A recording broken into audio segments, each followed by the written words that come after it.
찬미예수님, 오늘은 10월 25일 연중 제30주간 화요일입니다. 오늘 강론은 가정성화를 위한 지혜에 대해서 말씀드리고자 합니다.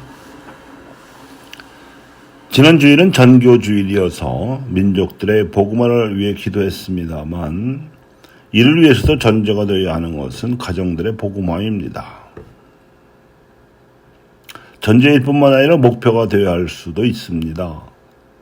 사실 복음화에 있어서 민족들의 복음화에 못지않게 기본적으로 고려해야 하는 문제가 교회의 복음화이고 특히 신자들의 가정이 성화되어야 하는 문제입니다. 교회도 가정들의 연합이기 때문입니다. 마음의 평화를 바라는 예비자들과 신자들 대부분의 처지처럼 혼인한 부부들 대부분 역시도 상대방 배우자가 자기한테 잘해줄 것을 기대하면서 서로 마음 편한 상대이기를 원합니다. 대부분의 사람들이 신앙생활에서처럼 가정생활에서도 마음의 평화를 누리기를 원하는 한편 상대방이 먼저 자신한테 그 평화를 주기를 원하고 있습니다. 마음의 평화를 누린다는 것이 매우 중요합니다만 이는 세상에 줄 수도 없고 나만 노력한다고 해서 얻을 수도 없으며 오직 하느님만이 주실 수 있는 겁니다.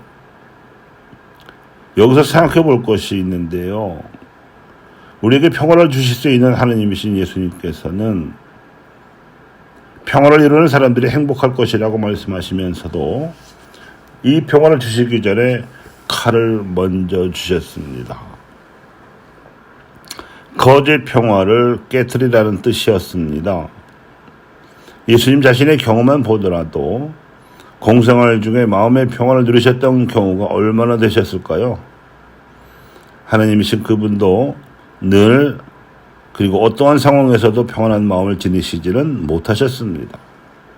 진짜 형제들과의 갈등으로부터 시작을 해서 바리사이와의 갈등, 사두가이와의 갈등, 게다가 제자들 사이의 갈등을 중재하는 일까지 갈등이 일상적이셨습니다.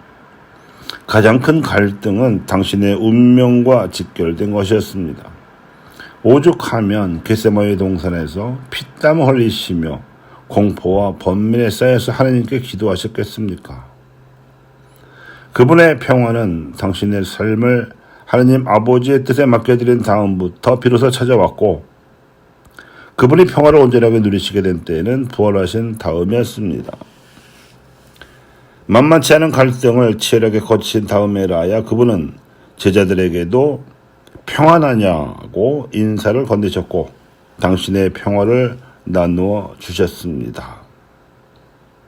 이 평화의 인사가 부활하신 주님께서 우리에게 건네신 첫 인사이셨습니다.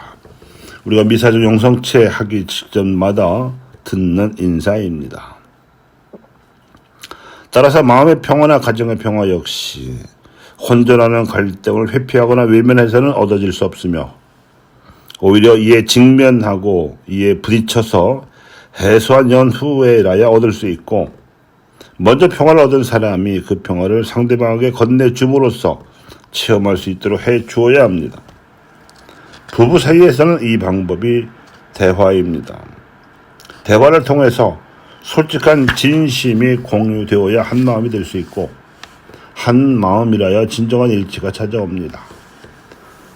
그래서 부부는 한 몸인 것만으로는 모자라고 한 마음이어야 한다는 것입니다.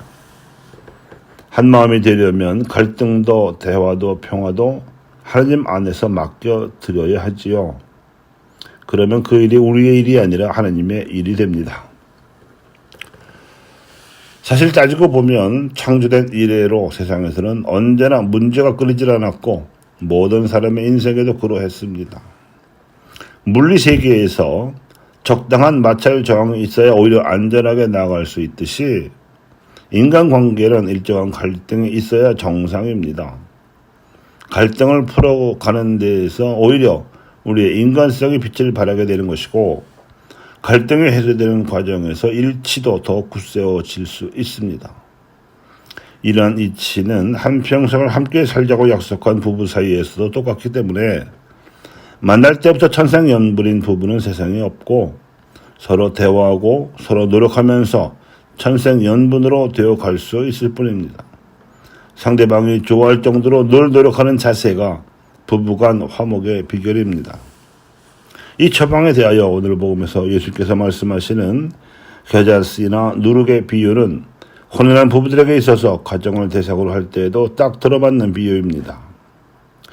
혼인할 때 서로 언약한 가정의 꿈을 키워감에 있어서 처음에는 아주 작게 시작한 겨자씨가 나중에는 커다란 관목으로 자라는 것이나 양으로는 아주 적은 누룩이 제법 큰 밀가루 반죽 전체를 부풀게 하는 것처럼 부부의 꿈은 자녀들까지 포함한 가족의 화목으로 그치지 않고 그 자녀들의 일생에 지대한 영향을 미칠 수 있을 뿐만 아니라 그 자녀들이 사회에 기여하는 목도 대단히 의미 있는 것이 될 수 있기에 민족과 교회 공동체의 미래가 함께 달려있다고 할 수 있습니다.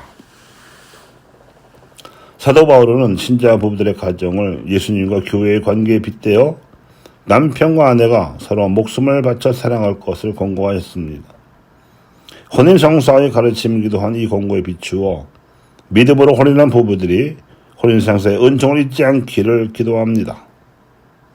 한 몸과 한 마음으로 이루는 부부의 일치가 가정이라는 작은 세상을 아름답게 만들 수 있고 작은 천국으로도 만들 수 있습니다. 그리고 그 천국 안에서 자녀들은 새로운 세상과 새로운 인생을 꿈꾸며 행복하게 자라날 수 있습니다.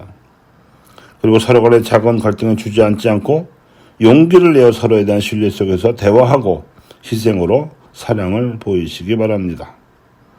교우 여러분, 가정 성화를 위해 가장 중요한 가치는 한 몸이기만 해서 되는 사이가 아니고 한 마음이어야 하는 부부의 몸과 마음을 모두 일치시켜 주시는 분은 어디까지나 하느님이시라는 점을 명심하시기 바랍니다.